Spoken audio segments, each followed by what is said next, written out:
അമേരിക്കയും ഇറാനും തമ്മിലുള്ള പുതിയ ആണവ ചർച്ചകൾ നടക്കാൻ പോവുകയാണ്.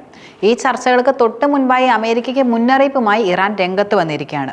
തങ്ങളുടെ ആണവ കേന്ദ്രങ്ങൾക്ക് നേരെയുള്ള ഏതൊരു ഇസ്രായേൽ ആക്രമണത്തിനും അമേരിക്ക ഉത്തരവാദിയാകുമെന്ന നിർണായക വെളിപ്പെടുത്തലാണ് ഇറാൻ ഇപ്പോൾ അറിയിച്ചിരിക്കുന്നത്.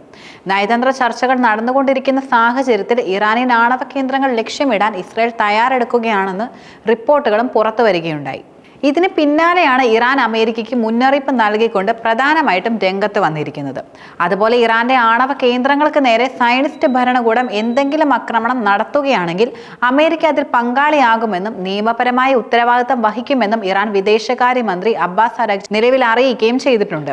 മാത്രമല്ല, ഐക്യരാഷ്ട്രസഭയ്ക്ക് അയച്ച കത്തിൽ ഇറാൻ ഇക്കാര്യം വ്യക്തമാക്കുകയും ചെയ്തിരുന്നു. കൂടാതെ 2025 ഏപ്രിൽ 12-നായിരുന്നു അമേരിക്കയും ഇറാനും തമ്മിലുള്ള ആണവ ചർച്ചകൾക്ക് തുടക്കമായിരുന്നത്.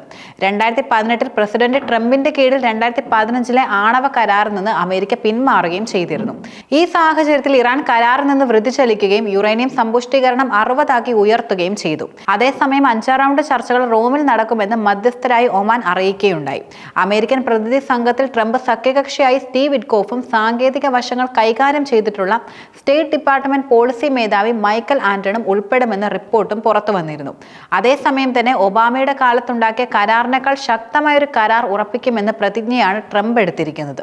കഴിഞ്ഞയാഴ്ച ഖത്തർ സന്ദർശന വേളയിൽ ഇറാൻ പ്രധാന നിബന്ധനകൾ അംഗീകരിച്ചിട്ടുണ്ടെന്നും തന്റെ നയതന്ത്ര സമീപനം സൈനിക സംഘർഷം തടയുമെന്ന് വിശ്വസിക്കുന്നതായി വെളിപ്പെടുത്തിയിരുന്നു.